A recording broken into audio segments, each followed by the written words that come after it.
Hello and welcome. तो हम लोग मैथ्स की सीरीज़ को आगे बढ़ाते हैं। 2 डायमेंशनल स्ट्रक्चर या प्लेन स्ट्रक्चर्स की बात कर रहे थे और आज हम सर्कल के बारे में बात करेंगे क्योंकि ये भी एक प्लेन स्ट्रक्चर है। एक सर्कल क्या होता है? What is a circle? इसको हिंदी में वृत्त कहते हैं, ठीक है।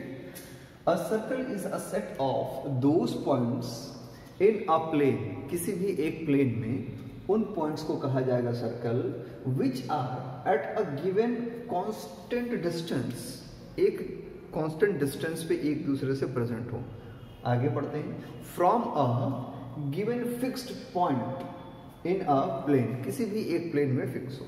फॉर एग्जाम्पल, बहुत आसानी से समझने की कोशिश करते हैं। मान लीजिए कि ये एक पॉइंट है। आपको पता ही है कि ये डायमेंशनलेस होता है, ना इसकी लंबाई होती है, ना चौड़ाई होती है, ना ऊंचाई होती है। अब इससे एक डिस्टेंस फिक्स कर लीजिए। मान लीजिए कि एक डिस्टेंस हमने यहाँ पे फिक्स कर दिया, ठीक। इसको हम मान लेते हैं सेंटर और इसको लिख दीजिए O, या ओरिजिन वाला पॉइंट है O। इससे एक डिस्टेंस पे हमने एक पॉइंट बनाया और ठीक इसी तरह से दूसरी तरफ भी उतनी ही डिस्टेंस पे जितना कि ये है। अब मान लीजिए कि यहाँ से यहाँ की डिस्टेंस आपने R रखी है, तो सेम R डिस्टेंस पे दूसरी तरफ भी आप एक पॉइंट बना लीजिए। यानी यहाँ से यहाँ के डिस्टेंस भी आप क्या कहेंगे? R कहेंगे।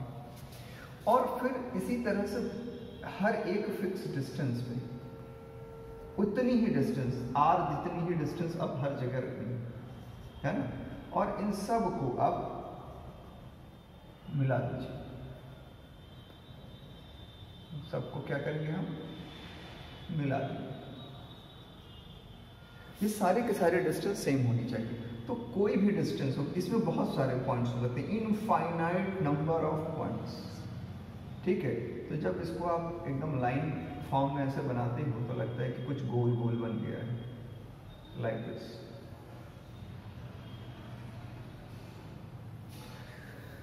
इसको कहा जाता है सर्कल या वृत्त। ये समझ में आ रहा है? तो ये पॉइंट्स के उस सेट को कहते हैं जिसमें कि बीच वाला पॉइंट, जिसको कि आप ओरिजिन या सेंटर कहते हैं, उससे कुछ फिक्स डिस्टेंस पे बहुत सारे पॉइंट्स मिलकर के सर्कुलर पाथ बनाते हैं, एक गोल पाथ बनाते हैं।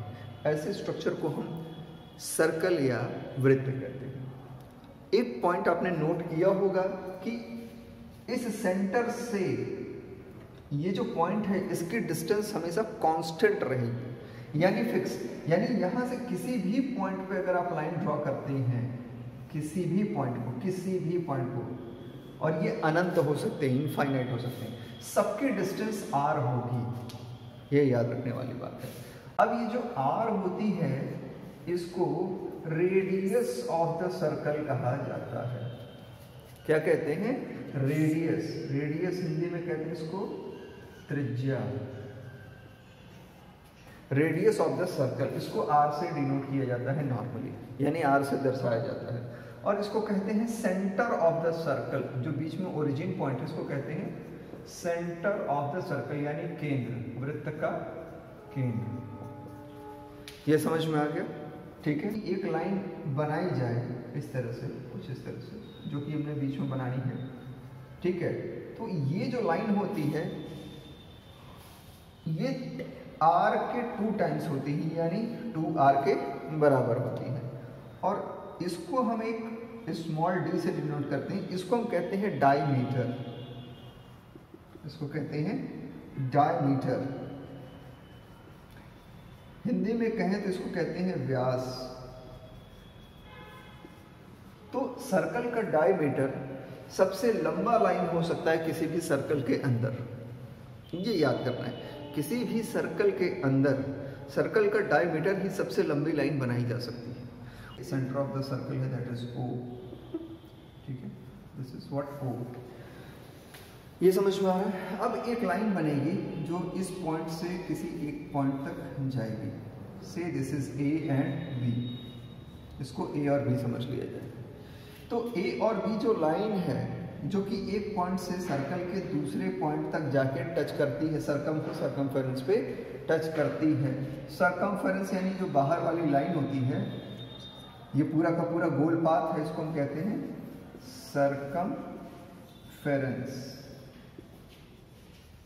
सर्कमफेरेंस, इसको हिंदी में क्या बोलते हैं? परिधि, वृत्त की परिधि। ठीक है, तो जो सर्कमफेरेंस है ये बहुत सारे पॉइंट से मिलकर बना है, तो किसी भी दो पॉइंट को जब टच कर दे तो उस लाइन को कॉर्ड कहा जाता है, यानी चाप कहते हैं शायद इसको हिंदी में। ठीक है, तो कॉर्ड कहते हैं। ये समझ में आ रहा है? तो ऐसे बहुत सारी लाइन बन सकती है। अब कॉर्ड जब भी बनती है तो इसमें दो पार्ट बनते हैं सर्कल के, एक दूसरी तरफ, एक उसके नीचे की तरफ। जो नीचे वाला पार्ट है इसको बोलेंगे माइनर पार्ट क्योंकि छोटा है, और दूसरी तरफ जो बनेगा उसको कहेंगे मेजर पार्ट क्योंकि ये बड़ा है। ये समझ में आ रहा है?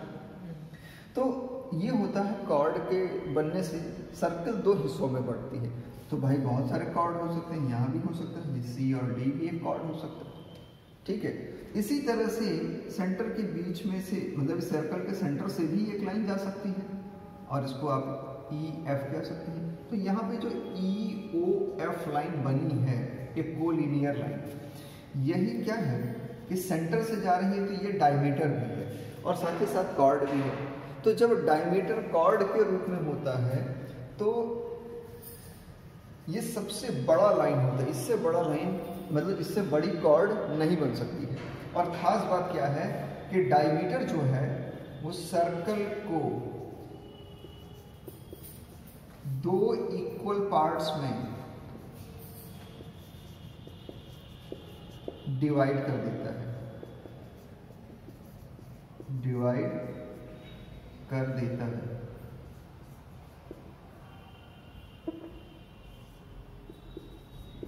ये समझ में आ गया? डायमीटर इसको दो इक्वल पार्ट में डिवाइड करता है। अब जो इक्वल पार्ट में डिवाइड होता है उसमें एक हिस्सा सेमी सर्कल कहलाता है। एक हिस्सा क्या कहलाएगा? Semi circle.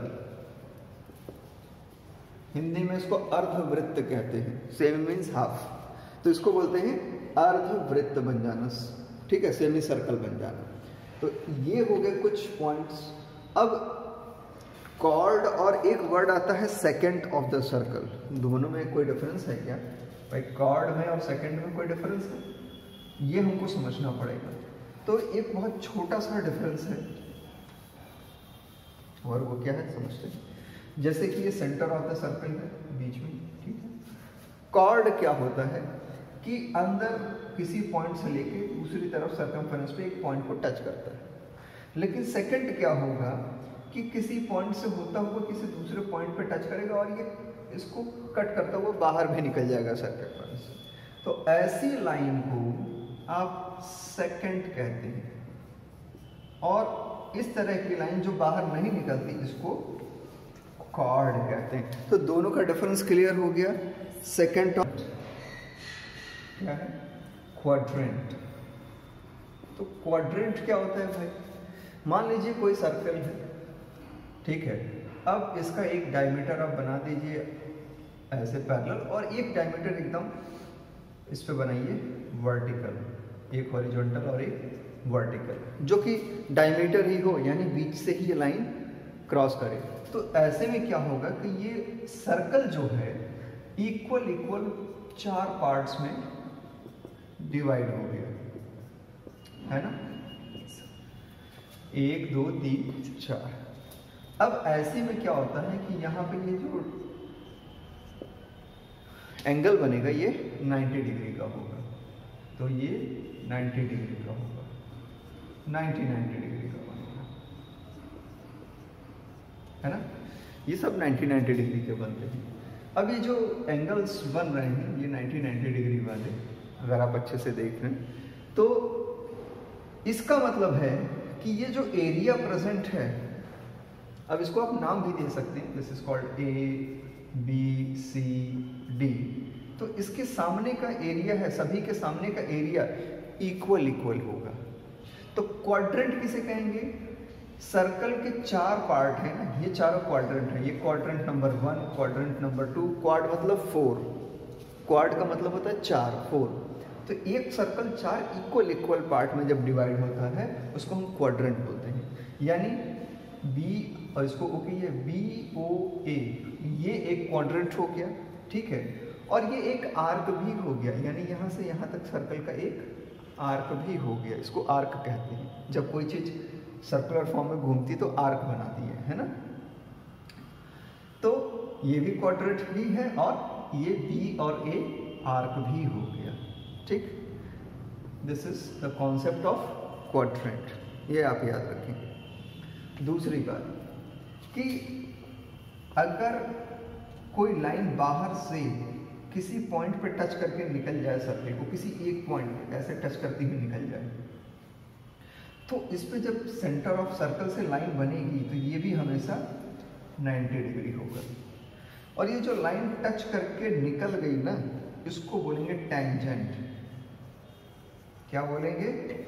टेंजेंट। इस लाइन को हम बोलते हैं टेंजेंट या टेंजेंट लाइन। और केवल एक पॉइंट पे अगर टच करके निकल जाए तो ये हमेशा सेंटर से जो लाइन इस पर ड्रॉ होगी, उसको बनाई जाएगी, वो हमेशा 90 डिग्री होगी। ये समझ में आ रहा है? तो ये भी एक बहुत इंपॉर्टेंट रिजल्ट है जिसके बेस पे क्वेश्चंस सॉल्व हो जाते हैं। अब ये बना ही हुआ है तो यहाँ पे एक और बगल में हम फिगर ड्रॉ कर लेते हैं सर्कल का, इसको समझ लेते हैं।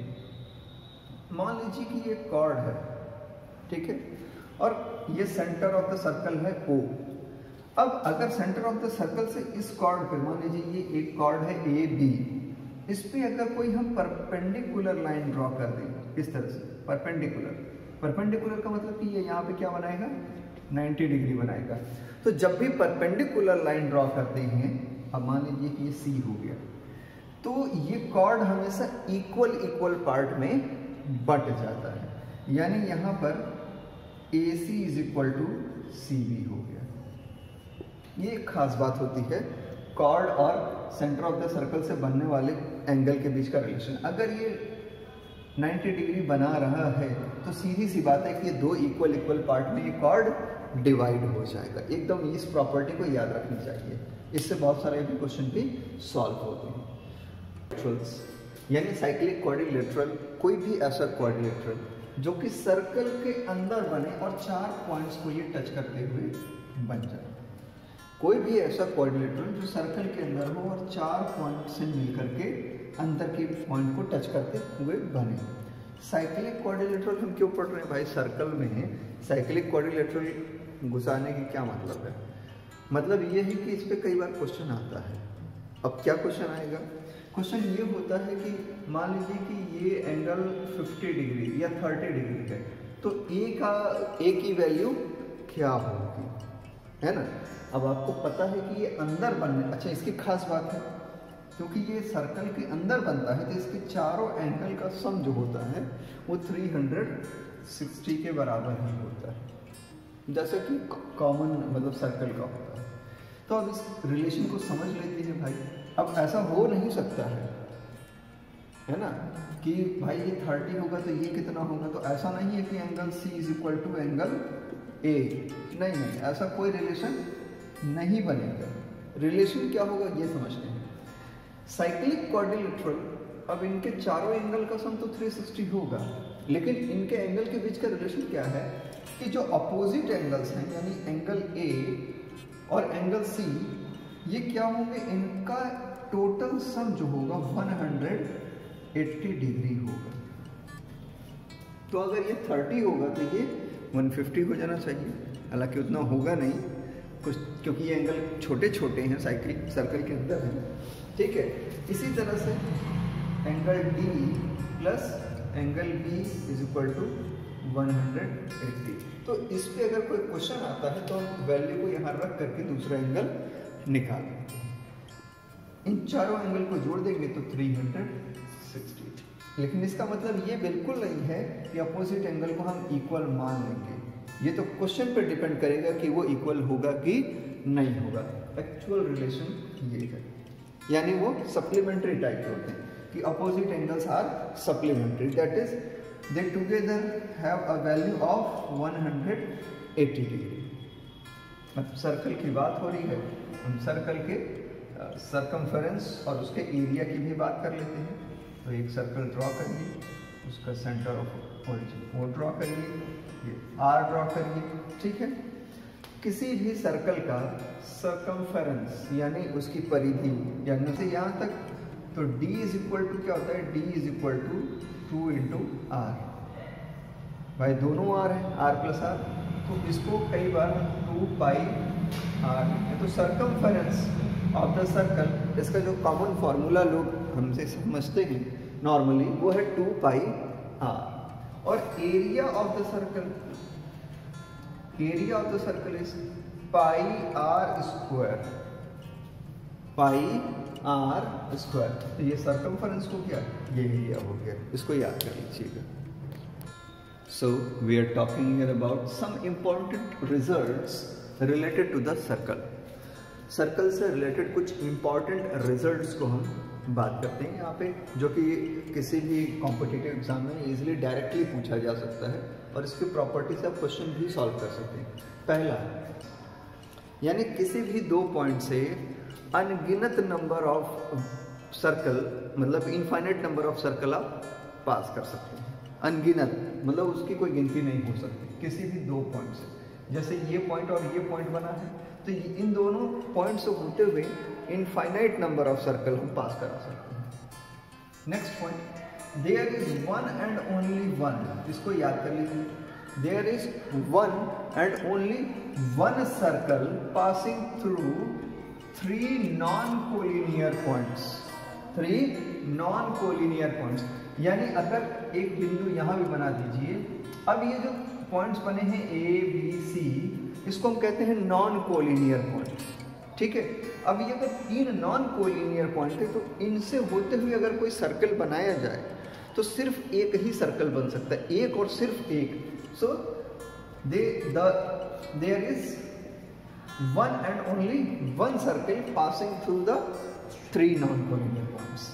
Next, angles in the same segment of a circle are equal, ठीक है। यानी किसी भी सर्कल में, जैसे मान लीजिए कि एक सर्कल है, ठीक है, और इसके सेगमेंट बना दीजिए, मान लीजिए ये एक पॉइंट हो जाए ए बी, और ये हो जाए थोड़ा सा सी, इधर बना दे सी, और ये डी, ठीक है। अब यहाँ से एंगल हम क्रिएट कर देंगे, जैसे यहाँ ये एंगल, तो ये एक एंगल हो गया। इसी सेगमेंट में बी और ए से एक और एंगल ड्रॉ करिए, लेकिन अब की बार सी पे करिए, समझ में आ रहा है। अब एंगल सी और एंगल डी, तो इसका कहने का मतलब है कि angle C is equal to angle D, क्योंकि ये दोनों एक ही सेगमेंट में। और इसी तरह से angle A is equal to angle B, angle A is equal to angle B. तो सेम सेगमेंट में पड़ने वाले जो एंगल है किसी भी सर्कल में, वो एकदम इक्वल होते हैं। ये एक बेस्ट प्रॉपर्टी है, ओके। अब जो नेक्स्ट पॉइंट है वो है कि the perpendicular from the centre to any chord bisect the chord. इसको मैंने पहले बताया था कि मान लीजिए कि एक सर्कल है और ये इसका सेंटर है, और कोई कॉर्ड है ए बी। अगर सेंटर से एक परपेंडिकुलर ड्रॉ किया जाए जो कि 90 डिग्री बनाए इस पे, तो अगर ये 90 डिग्री बनाता है, इसका मतलब कि इस कॉर्ड को 2 बराबर हिस्सों में ये बांट देगा, और इसको अगर सी कह दे तो ये हो जाएगा ए सी इज इक्वल टू सी भी। 5वां जो पॉइंट है इसी का जस्ट अपोजिट है। इसी बात को दूसरे तरीके से कहा गया है, क्या, the line joining the centre of the circle to the mid point of any chord. अब ये कॉर्ड है, इसका मिड पॉइंट सी है, अब इसको लाइन से जोड़ा जा रहा है सेंटर ऑफ द सर्कल से, ठीक है। तो then the line is perpendicular to the chord, इसका मतलब कि वो लाइन यहाँ पे क्या होगी, परपेंडिकुलर होगी, 90 डिग्री बनाएगी। यानी ऊपर वाली बात को ही घुमा के यहाँ पे कह दिया गया है। समझ में आ गया अच्छे से, ओके। तो नेक्स्ट पॉइंट है the angle subtended by an arc. अगर कोई भी एंगल बनाता है, कोई भी आर्क एक एंगल बनाता है, कहाँ, centre of a circle, circle के सेंटर पे अगर कोई भी आर्क कोई एंगल क्रिएट करता है, that is double the angle subtended by the same arc at any point which is remaining part of the circle. इसका सिंपल सा मतलब समझ लीजिए, हिंदी में समझा देता हूँ। इसका मतलब ये है कि कोई आर्क है, जिसको आप चाप या हिंदी में जो भी बोलते हैं, तो वो जो आर्क है, अब यहाँ पे आर्क मान लीजिए ये है BC, ये आर्क है, ठीक है। अब ये जो आर्क BC है, ये सेंटर पे एक एंगल बना रहा है, वो है एंगल BOC। अच्छे से दिख रहा होगा सबको। अब ये जो एंगल BOC बना रहा है, कह रहा है कि ये हमेशा 2 गुना होगा किसके, अगर यही आर्क इस सर्कल में किसी और पॉइंट पे कोई एंगल बनाता है, किसी भी पॉइंट पे बना सकता है, वो ये यहाँ पे बना सकता है, यहाँ बना सकता है, यहाँ बना सकता है, कहीं भी बनाए, लेकिन जो भी एंगल बनेगा उसका 2 गुना ये होगा सेंटर। उसी फॉर्मूले को यहाँ लिखा है, angle BOC is equal to 2 angle BAC। ये रिलेशन आप याद कर लीजिए, इसको बहुत ही इंपॉर्टेंट रिलेशन है, ये बहुत पूछा जाता है और इस पे बहुत सारे क्वेश्चन बनते हैं, ठीक है। नेक्स्ट आइए 7th वाले पॉइंट पे, the angle made in a semi circle is always right angle. कभी भी जो ट्रायंगल हम बनाएंगे किसी भी सेमी सर्कल में, अगर उसका बेस हम ये रखते हैं डायमीटर, तो इस पे बनने वाला जो एंगल होगा ये हमेशा राइट एंगल ही बनेगा। ये एकदम याद कर लीजिए, ये भी बहुत इंपॉर्टेंट रिजल्ट है। तो ये दोनों बहुत इंपॉर्टेंट रिजल्ट्स हैं जो बहुत ज़्यादा ही पूछे जाते हैं, ठीक है। तो इन दोनों में आई थिंक कोई कंफ्यूजन नहीं है, बहुत अच्छे से पढ़ेंगे। तो आज के वीडियो सेगमेंट में बस इतना ही। नेक्स्ट वीडियो सेगमेंट में अब तक मैंने जितने भी 2D स्ट्रक्चर पढ़ाए, चाहे वो ट्रायंगल हो पढ़ाया हो मैंने, चाहे वो क्वाड्रिलेटरल हो और चाहे वो सर्कल हो, इन सब के न्यूमेरिकल सॉल्व करेंगे। तो उसमें आप लोग प्रेजेंट रहिएगा और उसको देखते रहिएगा। Thank you.